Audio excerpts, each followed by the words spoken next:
রাকসু নির্বাচনের প্রচার প্রচারণার খবর জানাতে যুক্ত হচ্ছেন সহকর্মী কাজী শাহেদ। শাহেদ, প্রার্থীরা ভোটারদের কাছে কি কি প্রতিশ্রুতি নিয়ে যাচ্ছেন, বিস্তারিত জানাবেন। ধন্যবাদ ইশিকা।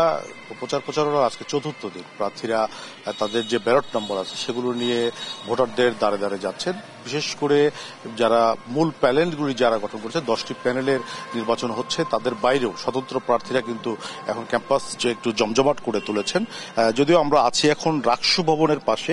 আমরা যেটুকু জেনেছি, বিশ্ববিদ্যালয়ের বিএনপিপন্থী শিক্ষক যারা আছেন তারা বিশ্ববিদ্যালয়ের রাকসু নির্বাচনের যে প্রধান নির্বাচন কমিশনার তার সঙ্গে বৈঠক করছেন। কিছু ভোটার যে পরিস্থিতি তা নিয়ে কিছু অনিয়ম আছে এমন অভিযোগ করে তারা সেখানে বৈঠক করছেন। বৈঠক শেষে এখানে বিএনপিপন্থী শিক্ষকরা গণমাধ্যমের সঙ্গে কথা বলবেন, এমনটি আমরা জানতে পেরেছি।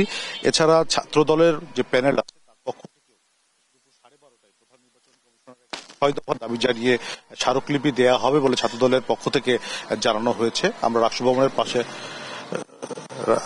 ভবনের পাশে আমরা যে কারণে অপেক্ষা করছি, এবং আমরা যতটুকু জেনেছি যে ছাত্র দলের পক্ষ থেকে সুনির্দিষ্ট কিছু অভিযোগ আছে যেগুলো তারা প্রধান নির্বাচন কমিশনারের কাছে জানাতে চান, এবং নির্বাচন কমিশন যাতে উদ্যোগ নেয় সেইগুলি সমাধান করে একটি সুষ্ঠু সুন্দর ভোট আয়োজনের জন্য।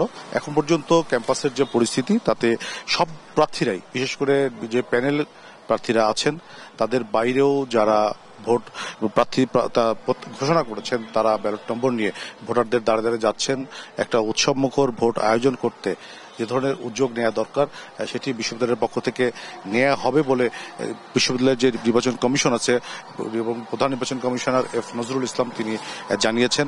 গতকাল আমরা দেখেছি মহানগর পুলিশ কমিশনার তিনিও রাজশাহী বিশ্ববিদ্যালয় ক্যাম্পাস ঘুরে নিরাপত্তা বলয় যাতে গড়ে তোলা যায় সেই জন্য যেসব উদ্যোগগুলি নেওয়া দরকার তিনি গণমাধ্যমকে জানিয়েছেন সব ধরনের উদ্যোগ নেওয়া হবে।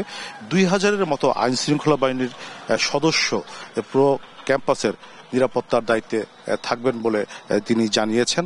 এছাড়া সাদা পোশাকেও পুলিশ সদস্যরা দায়িত্ব পালন করবেন।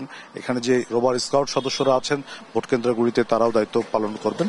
9টি একাডেমিক ভবনে 17টি হলের ভোট গ্রহণ করা হবে বলে প্রধান নির্বাচন কমিশনার জানিয়েছেন, এবং ওয়েমার মেশিনে যেহেতু ভোট গণনা হবে রাতের মধ্যে তিনি ফল প্রকাশ করার ঘোষণা দিয়েছেন, এবং তিনি বলেছেন সর্বাত্মক চেষ্টা করা হবে রাতের মধ্যেই শিক্ষার্থীদেরকে ফল দিয়ে দেওয়ার জন্য।